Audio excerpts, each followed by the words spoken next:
Your bonus is gone. That was the sentence. 4 words. No preamble, no context, no cushion. Just those 4 words spoken across a mahogany desk in a corner office on the 14th floor of a building I had walked into almost every weekday for 16 years.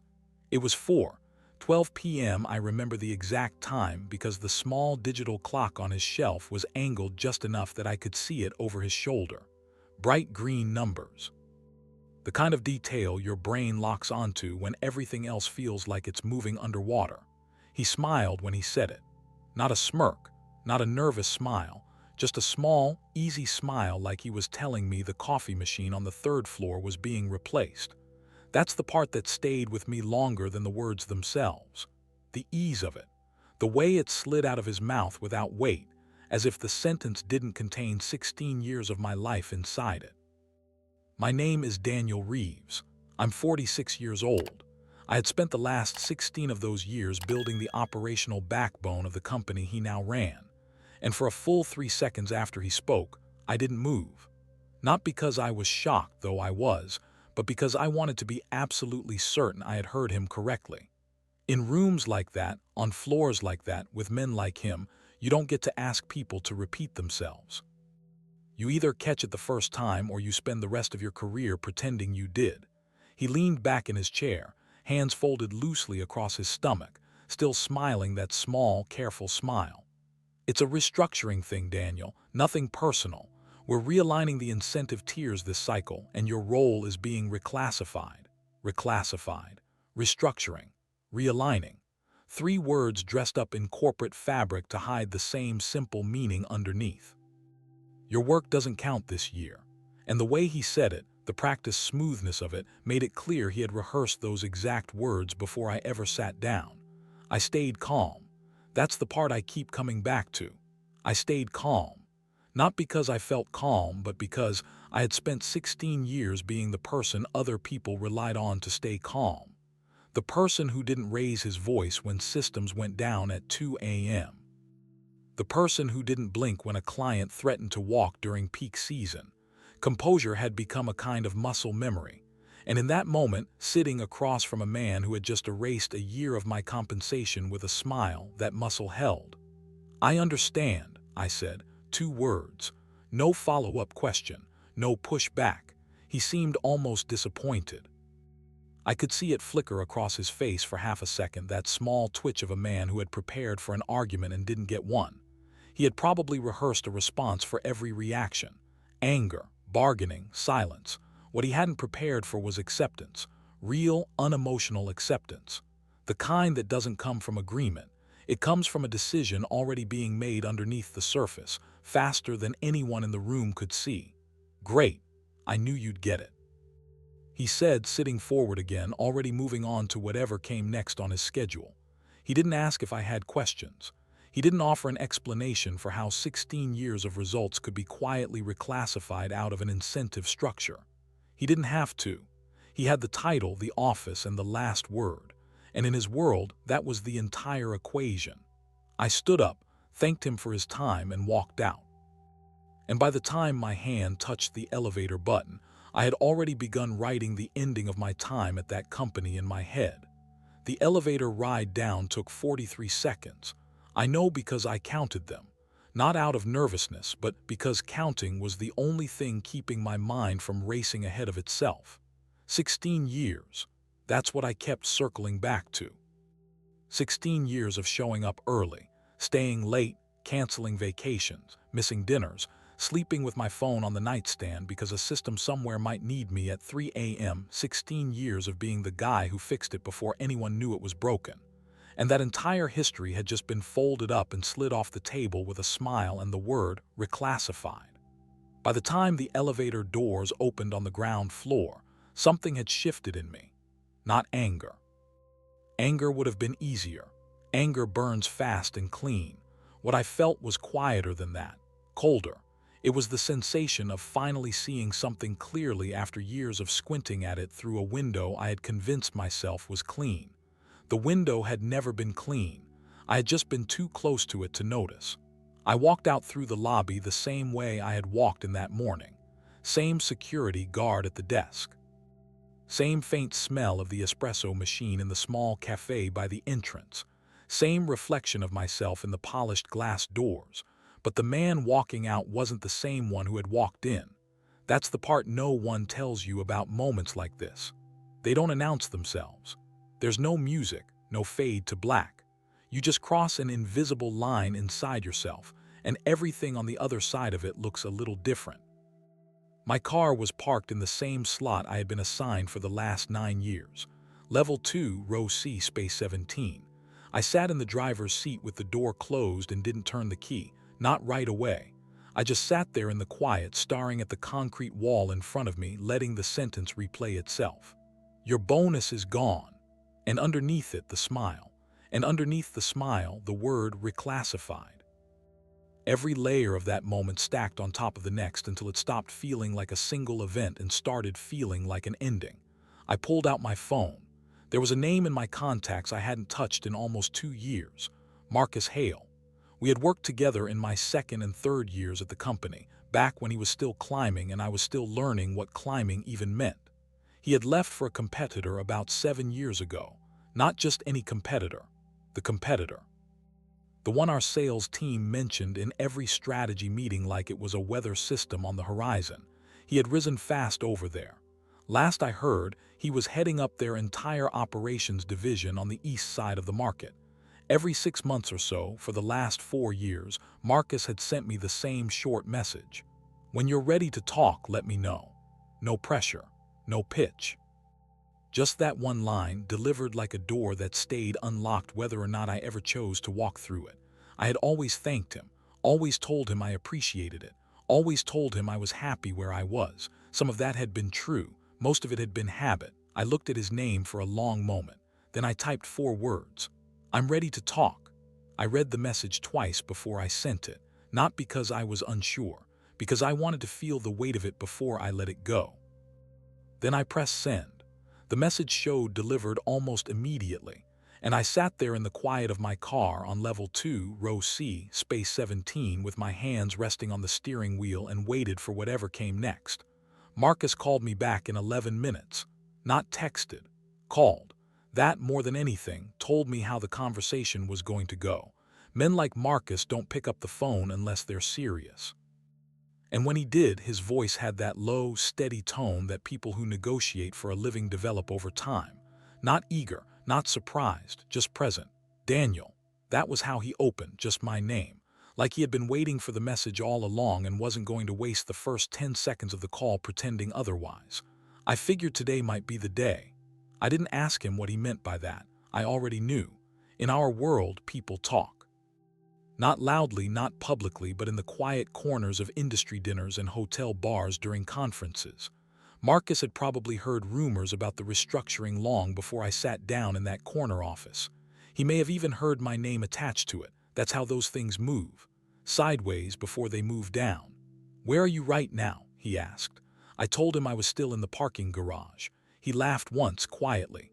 Then don't drive yet. Give me 30 minutes and I'll call you back with something real. He hung up before I could respond. That was Marcus. He never wasted a word he didn't need to spend. I sat in the car for those 30 minutes. I didn't check email. I didn't scroll. I didn't call my wife yet. I wanted a clear head before I said anything to anyone.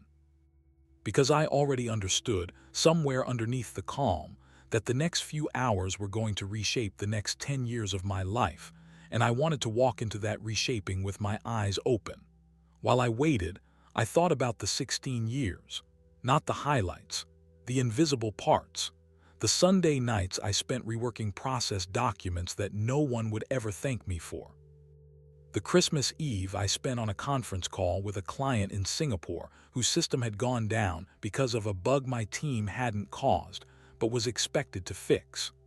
The quiet, unglamorous work of holding an operation together while people upstairs made speeches about vision and momentum. I had built a career out of being the person who made other people's promises come true. And somewhere along the way, I had started to believe that being indispensable was the same thing as being valued. Those are not the same thing. That corner office had just taught me the difference. The phone rang at exactly the 29-minute mark. Marcus again. His tone was different this time, sharper, more precise. The tone of a man who had just spent the last half hour in a room with people whose signatures moved money. Daniel, I've talked to the board chair and the COO. We've been building a role for someone like you for the last 6 months. We just hadn't found the right name to put on it. I'd like to put your name on it. He paused for exactly one beat. Base salary would be 2.5 times what you're on now. Performance package on top of that pushes it closer to 3. Equity vesting on a 4-year schedule. Direct report line to the COO. Full ownership of the operational architecture across 3 regions. No middle layer between you and the decisions. I didn't respond right away, not because I was hesitating, because I wanted to hear the numbers a second time in my own head before I said anything out loud. 2.5 times, closer to 3 with performance, direct line to the COO, full ownership, 3 regions. Every one of those phrases addressed a specific wound, not just the one from that afternoon, all of them, every one from the last 16 years. I finally spoke. "When do you need an answer?" Marcus said. "Tomorrow morning." I drove home that evening in a silence that felt different from any silence I had driven through before. Not empty, full of decisions that hadn't been made yet but were already forming underneath the surface, the way ice forms on a lake before you can see it. The traffic was the same traffic I had crawled through 5 nights a week for years. The same brake lights, the same overpass, the same turn onto the parkway, but my hands on the wheel felt like they belonged to a slightly different man than the one who had left the house that morning. My wife's name is Elena. We had been married for 19 years by that point. She had watched me build the career, and more importantly, she had watched what the career had built into me. The habits, the vigilance, the way I would check my phone at dinner even when I promised I wouldn't.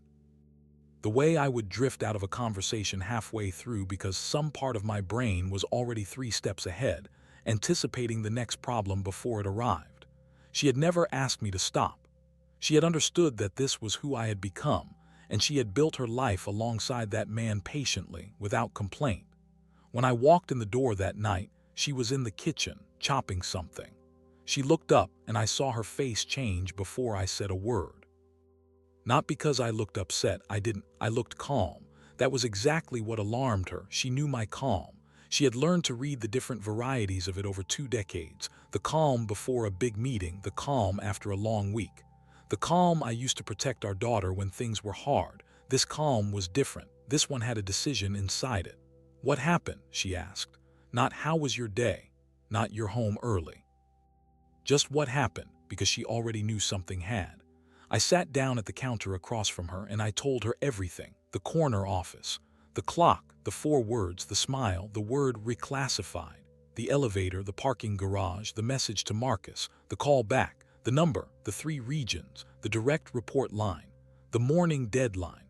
I laid all of it out on the counter between us like a set of documents I needed her to read before I signed anything. She listened without interrupting.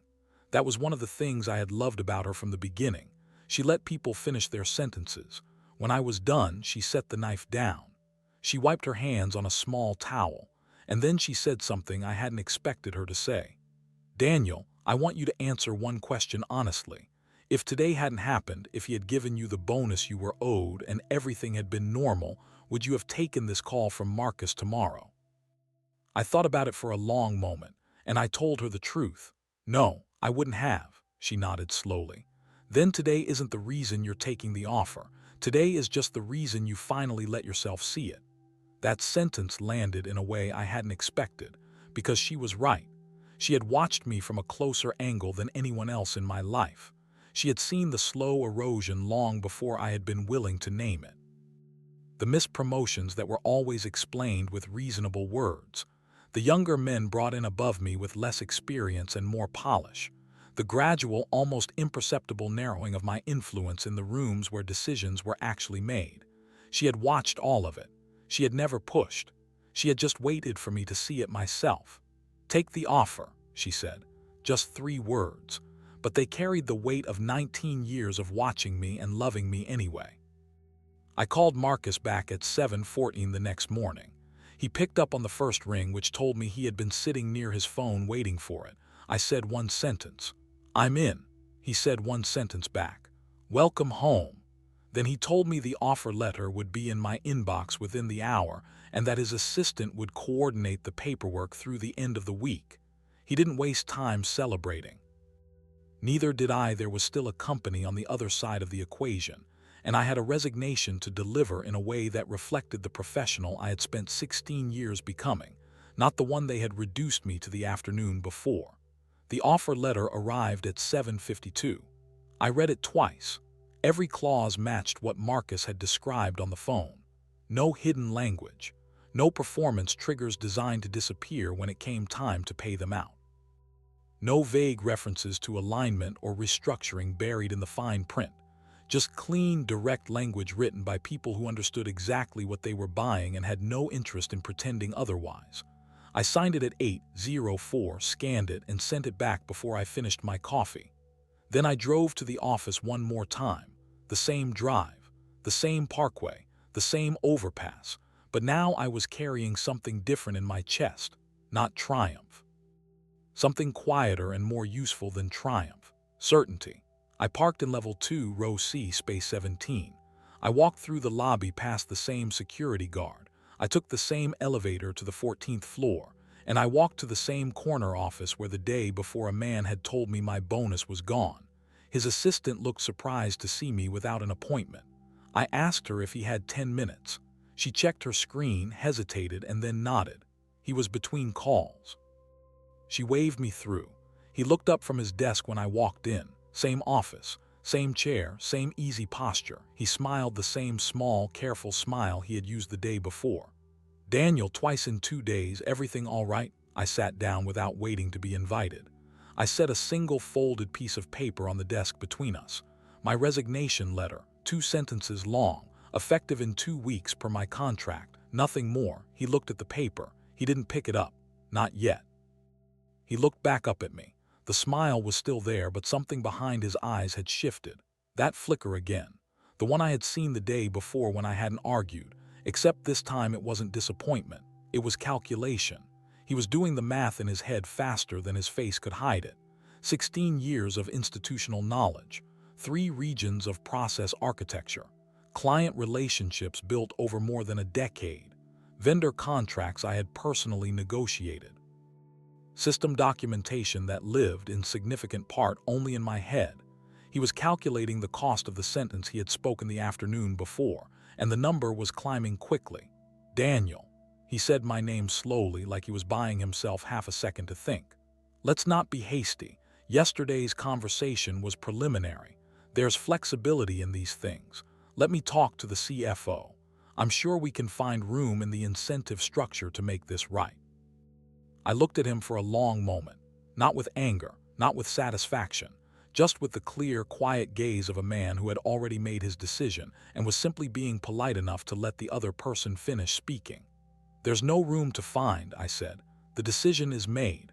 I appreciate everything the company has offered me over the years. 2 weeks should be enough time to transition my responsibilities cleanly." His smile finally faded. He recovered his composure quickly. Men like him always do. It's part of the training. Whatever they teach in the executive programs and the leadership retreats, the one skill it drills into you above all others is the ability to reset your face in the middle of a losing hand. He set both palms flat on the desk and leaned forward slightly, the smile replaced by something that was meant to look like concern. "Daniel, I hear you. I do. But I want you to take a beat before you finalize anything. You've been with us a long time. There are pension considerations. There are vesting schedules on your long-term incentives. There's the health coverage transition for Alina and your daughter. These aren't small things. Let's at least talk through the numbers before you walk out of here with a 2-week clock started." It was a good move. If I had walked into that office on any other morning in the last 16 years, it might have worked. He was pressing on exactly the right pressure points. Family, security, the invisible weight of accumulated benefits that make long careers so hard to leave. He knew that portfolio because he had helped design parts of it, and to his credit, he wasn't wrong about any of it. Those were real considerations, but he had made one mistake. He was assuming I hadn't already done the math. I had done the math the night before at the kitchen table with Alina, both of us with laptops open and a legal pad between us. We had gone through every line item, the vested equity I could take with me, the equity I would leave on the table, the health coverage that would transition to the new company on my start date without a gap, the pension figures that would continue to grow at their existing rate whether I stayed or left. Alina had been an accountant for 11 years before she became a school administrator. She could read a benefit statement faster than most of the HR staff in that building. We had run the numbers 3 different ways. Every single one of them ended in the same place. Taking the offer was not just the right emotional decision. It was the right financial decision by a margin so wide it wasn't actually close. I let him finish his sentence. Then I answered him calmly. I appreciate the concern. I've reviewed all of those items. The transition covers what needs to be covered. The gap on vested equity is smaller than you might expect, and it's absorbed several times over by the terms of the new position. My family and I are aligned. The decision is final. He sat back in his chair. He was quiet for a long moment. I could see him running through his remaining options, and I could see the moment he realized there weren't any left worth using. The only cards he had were the ones I had already accounted for. He knew it, I knew it, and we both knew that we both knew it. "May I ask where you're going?" he said finally. I told him. I saw his jaw tighten just slightly at the name. It was the reaction I had expected, and honestly, the reaction I had earned. He didn't ask a follow-up question. He didn't need to. In our industry, that name spoke for itself. "When is your start date?" he asked. 2 weeks from Monday." He nodded slowly. He picked up my resignation letter, unfolded it, read the 2 sentences, and set it back down. Then he did something I hadn't expected. He stood up and extended his hand across the desk. 16 years is a long time, Daniel. I wish you well." I stood up and shook his hand. It was firm, brief, professional. Neither of us pretended it was warm. And then I walked out of the corner office for the last time. The next 2 weeks were the strangest 2 weeks of my professional life. Not because anything dramatic happened, because of how quickly the temperature of the entire building changed once the news started to move. I hadn't announced anything myself. I never do. I've always believed that in an office, information behaves like water. It finds its level whether you pour it or not. All you can control is whether you're the one holding the pitcher when it starts to spill. In this case, I wasn't.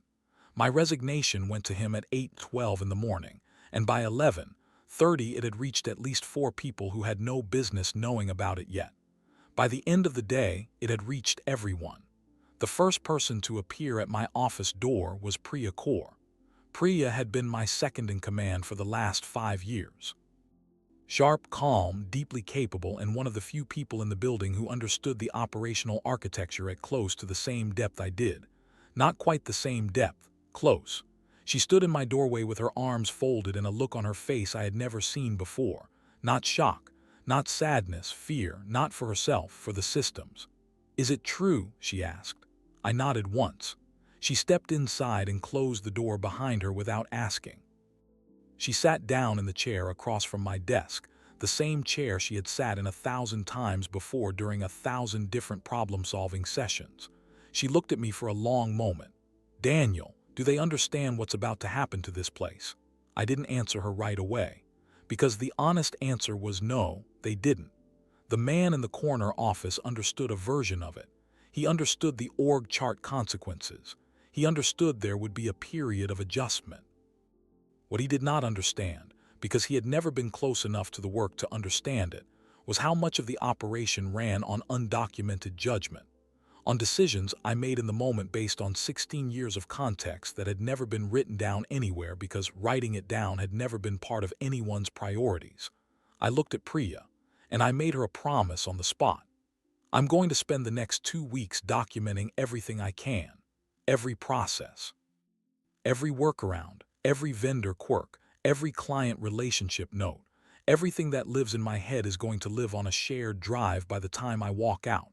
I owe that to you. I owe it to the teams. I don't owe it to him, but I owe it to you." She nodded slowly. Then she said something I've thought about many times since. "Some of it can't be documented, Daniel. You know that. Some of it is just you." She was right.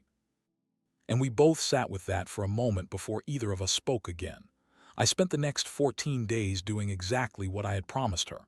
I came in early. I stayed late. Not because anyone asked me to, because I had decided that the way I left would define what the 16 years had meant, more than the way I had been treated on the way out.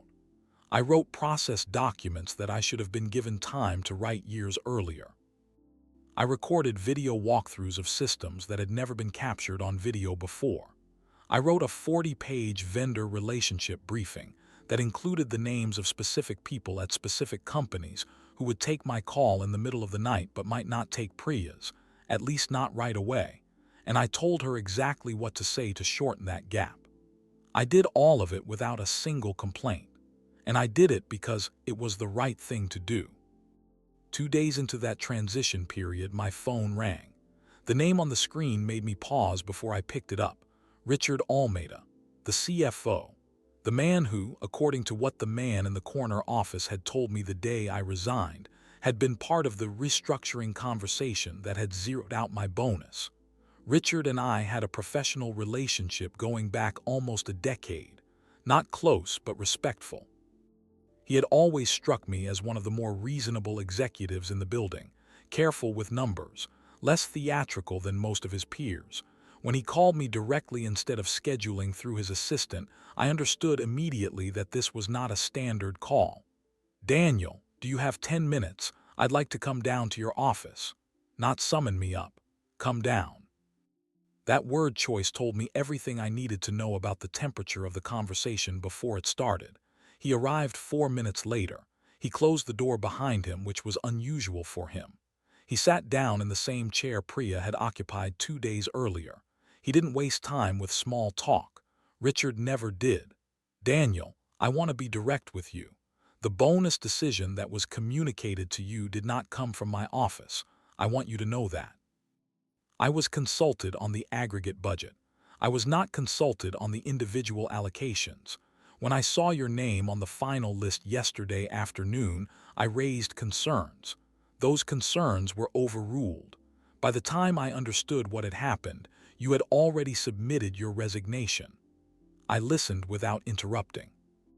I had learned long ago that when a senior executive is telling you the truth, or something close to it, the most valuable thing you can do is stay quiet and let them finish. He continued, "I want to make you an offer, not from him, from me, with the CEO's direct authorization. I spoke to the CEO this morning. He wasn't aware of the situation until I brought it to him last night. He asked me to convey to you that if you would consider withdrawing your resignation, we are prepared to offer you a full restoration of the withheld bonus, a base salary adjustment retroactive to the beginning of this year, and a promotion to Vice President of Operations, reporting directly to the COO, effective immediately." He paused. He watched my face carefully. He was a numbers man. He knew exactly what he had just put on the table: the full restoration. The retroactive adjustment, the title change, the reporting line change. On paper, it was a serious offer. It would have been the answer to a version of the last 5 years I had spent quietly wondering when the recognition would come. I sat with it for a moment, not because I was tempted, because I wanted to give the offer the respect that Richard, personally, deserved. He had come down to my office. He had told me the truth about who had made the decision. He had gone to the CEO on my behalf. In a building full of people who protected themselves first, Richard had chosen to protect the truth. That was not nothing. I wanted him to see that I understood that. "Richard, I appreciate what you've done here. I want to be clear that I hear you and I hear the CEO. The offer is a fair one and it reflects well on both of you." He nodded slowly. He could hear the shape of what was coming. "But I've already signed my paperwork with the new company. My start date is set, and even if I hadn't signed, I don't think I could come back from what happened in that office. Not because of the money, because of what it revealed." Richard was quiet for a long moment. Then he nodded once. He understood.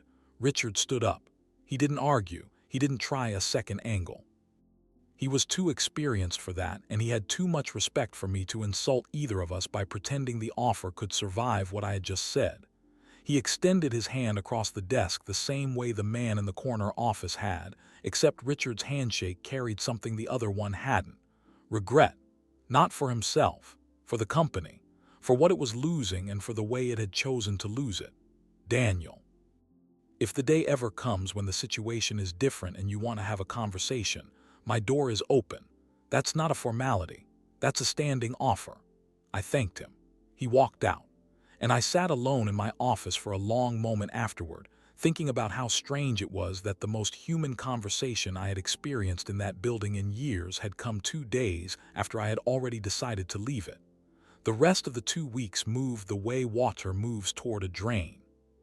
Steadily, predictably, with a certain inevitability that you stop trying to fight once you understand it, I finished the documentation. I walked Priya through every system twice. I introduced her by phone or email to every vendor contact who mattered.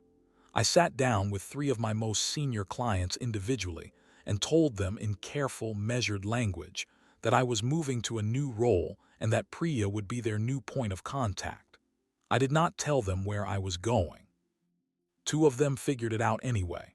One of them, a woman named Catherine who had been a client for 11 years, called me back the next day and asked me plainly if she should be moving her business with me.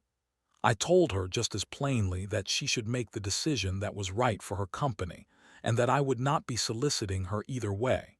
She thanked me for the honesty. What she did with that honesty was her decision to make. On my last day, I did not have a going-away party.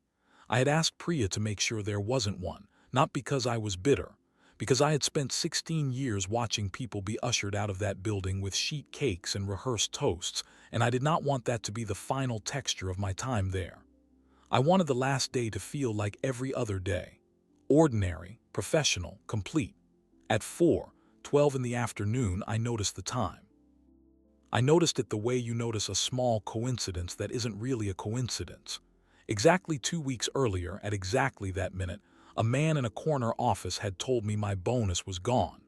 Now, at exactly that minute, I was sitting at my desk finishing the last email of a 16-year career. Life sometimes arranges these small mirrors for you, and if you're paying attention, they tell you things. I packed a single cardboard box. There wasn't much in it. A framed photo of Alina and our daughter from a trip to Portugal 8 years ago. A small ceramic dish my daughter had made in a middle school art class that I had used to hold paper clips. A pen my father had given me the day I got the job.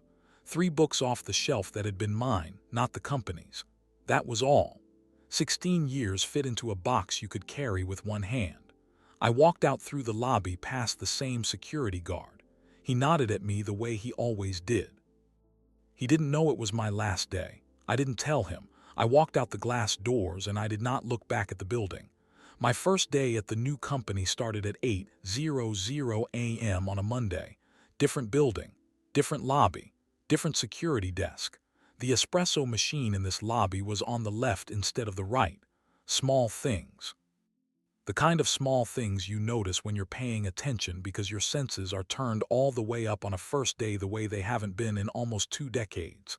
Marcus was waiting for me at the security desk himself. That again told me something. He didn't send an assistant. He didn't schedule a formal welcome tour. He came down to the lobby, shook my hand, handed me my badge personally, and walked me up to the floor where my office was. On the way up in the elevator, he said one sentence. "You're going to like it here." He didn't oversell it. He didn't need to. The office they had prepared for me was not a corner office. That was the first thing I noticed, and honestly, the first thing I appreciated. It was a mid-sized office on the interior of the floor, close to the operations teams I would be working with directly, with a glass wall facing the open workspace so people could see me and I could see them. Whoever had designed the layout of that floor understood something the man in the corner office had never understood. Proximity to the work is not a demotion. It is a signal about what the work is worth. The first week was orientation and listening. Marcus had made it clear from the start that he did not want me making decisions in the first 30 days. He wanted me learning, meeting people, understanding the shape of the operation before I started reshaping it. That approach, more than any single number in the offer letter, told me I had made the right decision. In 16 years at the old company, I had never once been given 30 days to learn anything. Every role I had ever held had started with a fire already burning on day one. My first paycheck arrived at the end of the month. I opened the pay stub on my laptop at my kitchen table with Alina sitting across from me with her coffee. She had been the one who did the math with me at that same table the night I made the decision. It felt right that she would be the one across from me when the math arrived in a real number.